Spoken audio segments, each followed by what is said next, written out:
पल्ली लिखित क्रमशः भाग 24 सारिस्कातील वन्य प्राणी गणना 1986 मी नागपुरात उपवन संरक्षक वन्यजीव या पदावर होतो। वन्य प्राण्यांची गणना कशी करावयाची या अभ्यासक्रमाकरिता माझी निवड झाली। हा कार्यक्रम राजस्थान मधील सारिस्का या प्रसिद्ध व्याघ्र प्रकल्प क्षेत्रात नोव्हेंबर महिन्यात होता। माझ्याबरोबर मेळघाट व्याघ्र प्रकल्पाचे उपसंचालक आनंद अष्टेकर येणार होते। निघण्यापूर्वी नागपूर रेल्वे स्टेशनवर आमची नुसती भेट झाली। आमचे आरक्षण वेगवेगळ्या डब्यांमध्ये असल्याने एकत्रित प्रवास करता आला नाही। पुन्हा आमची भेट झाली ती दुसऱ्या दिवशी सकाळी दिल्ली स्टेशनवर। आम्ही बस स्टँडवर गेलो। अलवारला जाणारी बस पकडली। सकाळची वेळ, थंडीचा हंगाम, त्यामुळे एकदा बस रस्त्यावर लागल्यावर प्रसन्न वाटत होते। वाटेत छोटी छोटी गावे लागत राजस्थानी पोशाख घातलेले स्त्री पुरुष दिसत, अरवली पर्वताच्या उजाड रांगा दिसत, बरड वालुकामय शेती दिसे। अलवारला पोहोचलो तेव्हा दुपारची वेळ झाली होती। अलवारहून सारिस्काला पोहोचायला सायंकाळ झाली। बसमधून खाली उतरलो तर समोर व्याघ्र प्रकल्पाचे कार्यालय। खाकी पोशाख केलेला चौकीदार तिथे उभा होता। त्याला विचारले, ट्रेनिंगसाठी आलेले वनाधिकारी कुठे थांबले आहेत? त्याने शिबिराकडे जाण्याची वाट दाखवली। त्या वाटेने आम्ही आमचे सामान घेऊन पुढे गेलो तो समोर देवबाभळीचे रान दिसत होते। समोर कुंपण होते। त्यातील लहान गेट मधून पुढे गेलो। तिथे गेल्यावर ओळीने लावलेल्या राहुट्या दिसल्या। तेथेच डेहराडून वाईल्ड लाईफ इन्स्टिट्यूट मधील शिक्षक AJT जॉनसिंग, सावरकर आणि रॉजर्स भेटले। त्यांनी आमचे आनंदाने स्वागत केले। सावरकरांनी आम्हाला सोयीची राहुटी राहावयास दिली। राहुटीत 2 कॅम्प कॉट, त्यावर पातळ गादी, पांघरायला रजई होती। एका बादलीत पाणी भरून ठेवले होते। आम्ही आमचे सामान नीट लावून घेतले। भारतातील सर्व राज्यातून वन्यजीव व्यवस्थापनाशी संबंधित वनाधिकारी आले होते। घडीच्या खुर्च्या बाहेर काढून आम्ही त्यावर बसून आजूबाजूला पाहत होतो। व्याघ्र प्रकल्प कार्यालयाचा मागचा हा परिसर वन कर्मचाऱ्यांची निवासस्थाने होती। आमच्या राहुटी समोर जुने ओटे होते। आता यात बरीच पडझड झाली होती। बांधकामाच्या चिरांमधून पिंपळाची रोपे उगवली होती। ही जुनी शिकार कॅम्पची जागा होती। त्या ओट्यावर मोठमोठे तंबू उभे केले जाई। या शिबिरासाठी स्वयंपाकघर होते, ते देखील मोडकळीस आले होते। आमच्या शिबिरासाठी असलेले स्वयंपाकघर एका मोठ्या तंबूत होते। त्यात डायनिंग टेबल व खुर्च्या लावलेल्या होत्या। चहा घेतल्यावर आम्ही सारे वनाधिकारी, पर्यटक संकुलाच्या सभागृहात जमलो। एकमेकांच्या ओळखी करून घेतल्या। सावरकर व रॉजर्स माझ्या परिचयाचे होते। यापूर्वी आमच्या गाठीभेटी दिल्ली, काराकिसली व जिम कॉर्बेट राष्ट्रीय उद्यानात झाल्या होत्या। प्रत्येक अधिकाऱ्याने स्वतःचा परिचय करून द्यायचा होता। मी माझे नाव, कुठल्या राज्यातून आलो व कोठे काय करतो हे सांगून खाली बसलो। तेव्हाच सावरकर त्याला पुस्ती जोडून म्हणाले, श्री चितमपल्ली यांचा परिचय एवढाच नाही, ते महाराष्ट्रातील प्रसिद्ध पक्षीतज्ञ आहेत। तसेच मराठीतील एक नामवंत निसर्ग लेखक आहेत। त्यांच्या पुस्तकांना अनेक पुरस्कार मिळाले आहेत। सर्वांनी एकदा माझ्याकडे माना वळवून पाहिले। रात्री मेसमध्ये जेवण उरकून मी माझ्या राहुटीत परतलो। आज कार्तिक महिन्यातील आल्हाददायक पौर्णिमा होती। जिकडे तिकडे चंद्राचा प्रकाश पडलेला। दिवसभर उन्हाचा ताण जाणवत होता। आता थंडी पडत होती।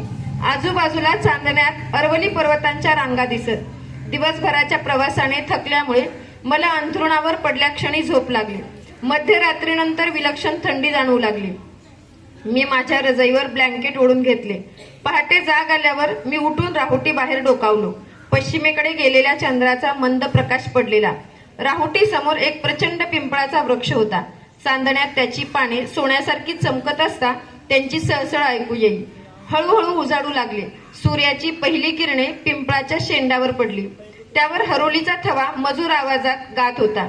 मैना कलकलू लागल्या। 7 बहिणींचा थवा तर राहुटीच्या आजूबाजूला असलेले अन्न कण वेचत टुनटुन उड्या मारीत पार राहुटीत प्रवेश करीत। राखी रंगाच्या या पाखरांच्या डोळ्याभोवतालच्या सुवर्णकडा शोभिवंत दिसत। आमच्या शिबिरापासून पर्यटक संकुल जवळच होते। त्या संकुलात 100वर 2 बेडचे कक्ष होते। सर्व सुखसोयींनी सज्ज होते। या संकुलाच्या समोर प्रशस्त हिरवळ होती। हिरवळीच्या कडेने शोभेची व सावलीची झाडे लावलेली। हिरवळीवर छोट्या छोट्या राहुट्या होत्या। 2 झाडांच्या बुंध्यांना रंगीबेरंगी झोळ्या बांधलेल्या। तिथल्या कोवळ्या उन्हात जोडी जोडीने परदेशी पर्यटक कुठे खुर्चीवर तर कुठे हिरवळीवर उन्हे खात बसली होती। तर कुठे झोळीत पडून आभाळाकडे पाहत होती, तर कुठे पुस्तक वाचत होती.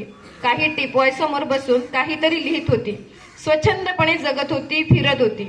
सुट्टीच्या दिवशी दिल्ली, जयपूर व आजूबाजूच्या शहरातून गर्भश्रीमंत भारतीय पर्यटक कुटुंबासमवेत येत. त्यात लहान मुले, मुली असायच्या. टी शर्ट पॅन्ट घातलेल्या तरुण मुली असायच्या. प्रौढ स्त्री पुरुष असायचे. जंगलात फिरायला त्यांना भीती वाटे. बंद गाडीतून ते वन्य प्राणी पाहून जात. ती सारखी बोलत असत, परंतु परदेशी पर्यटक इतके आवडीने कुणी जंगलात भटकत नसत, वन्य प्राणी पाहत नसत. भारतीय पर्यटकांचे अधिक लक्ष खाणे पिणे व तिथल्या हिरवळीवर मौज मजा गाणे बजावण्यात अधिक असे. वन्य प्राण्यांच्या गणनेविषयी माहिती देताना रॉजर्स म्हणाले, अभयारण्यातील वन्य प्राण्यांची गणना करणे हा वन्यजीव व्यवस्थापनाचा एक प्रमुख भाग आहे. एखाद्या वर्षी एखाद्या अभयारण्यात कोणकोणत्या प्रकारचे वन्य प्राणी आढळून येतात आणि त्यांची प्रत्येकी अंदाजे संख्या किती आहे यासाठी त्यांची गणना करणे आवश्यक आहे. यावरून तृणभक्षी व मांसाहारी प्राणी किती आहेत याचे ज्ञान होते. मांसाहारी प्राण्यांसाठी आवश्यक तेवढे तृणभक्षी प्राणी उपलब्ध आहेत काय, नसल्यास त्यांचा समतोल साधण्यासाठी काय उपाययोजना केली पाहिजे हे कळते. तसेच प्रत्येक प्रकारचे निवासस्थान त्या त्या प्राण्यांना अनुकूल आहे काय, नसल्यास त्यांचा विकास करण्यासाठी काय उपाय केले पाहिजेत हे समजते. ही मूलभूत माहिती व्यवस्थापकाला माहीत असणे आवश्यक आहे. नंतर वन्य प्राणी गणनेची सविस्तर माहिती देताना त्यांनी सांगितले, वन्य प्राणी गणनांचे प्रमुख 3 प्रकार आहेत. हे 3 प्रकार म्हणजे प्रत्यक्ष गणन, अप्रत्यक्ष गणन, विविध गणन. प्रत्यक्ष गणनामध्ये संपूर्ण गणन, नमुना गणन, खंड गणन, पथगणन यांचा समावेश होतो. तर अप्रत्यक्ष गणनामध्ये पदचिन्ह गणन, मखर गणन यांचा अवलंब केला जातो. विविध गणने अंतर्गत प्रामुख्याने पानझरीवरील गणनांचा उल्लेख केला पाहिजे. यानंतर आम्ही लँड रोव्हर मधून कालीघाटीच्या रस्त्याने जाऊ लागलो. वाहनात एकूण 7 अधिकारी होते. वाहनाच्या खिडकीजवळच बसणाऱ्याने डावी आणि उजवीकडे जेथपर्यंत नजर जाते तेथपर्यंत पाहायचे. जे दिसेल त्याची नोंद या दोहोमध्ये बसलेला अधिकारी तक्त्यात करे. त्याला ते हळू आवाजात सांगायचे. डाव्या आणि उजव्या बाजूला निरीक्षण करणाऱ्या अधिकाऱ्यांनी मोठे अवधान ठेवून किलोमीटरमधील अंतर सांगताना यात कुठल्या प्रकारचे जंगल होते, कोणकोणते वन्य प्राणी दिसतात त्याचा उल्लेख करावा. रस्त्याच्या दोन्ही बाजूला डोंगरांच्या रांगा. सुरुवातीला सपाट भागात गवती कुरणे होती. कुठे बोरीचे बन तर कुठे खैराची झाडे दिसत. जसजसे आम्ही जंगलात प्रवेश करू लागलो तसे तसे घनदाट जंगल दिसू लागले. डोंगराच्या उतारावर प्रामुख्याने धावड्याची झाडे उभी होती, परंतु डोंगरमाथा खडकाळ होता. त्यावर सालईची झाडे विखुरलेली दिसत. या सर्व क्षेत्रात नीलगाई, चितळ आणि सांबर दिसत. वाहन 20 किलोमीटर वेगाने जात होते. जंगल तसे समृद्ध नव्हते. पूर्वी या जंगलाचा उपयोग अलवारचे महाराज शिकारीसाठी करत.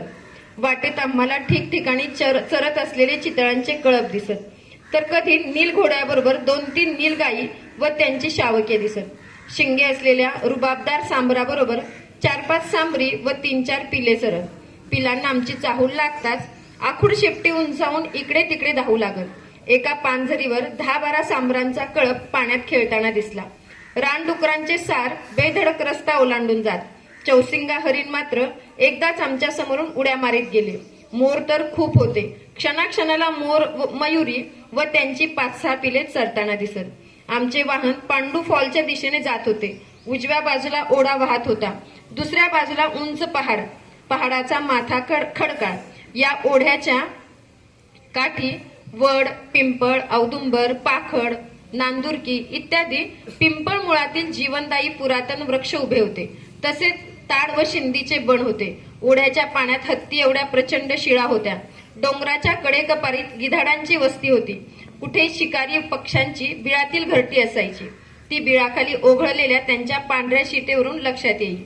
सायंकाळी आम्ही सांबर, चितळ आणि नीलगायींच्या लेंड्यांचे मखर शोधून त्यांच्या नोंदी घेतल्या.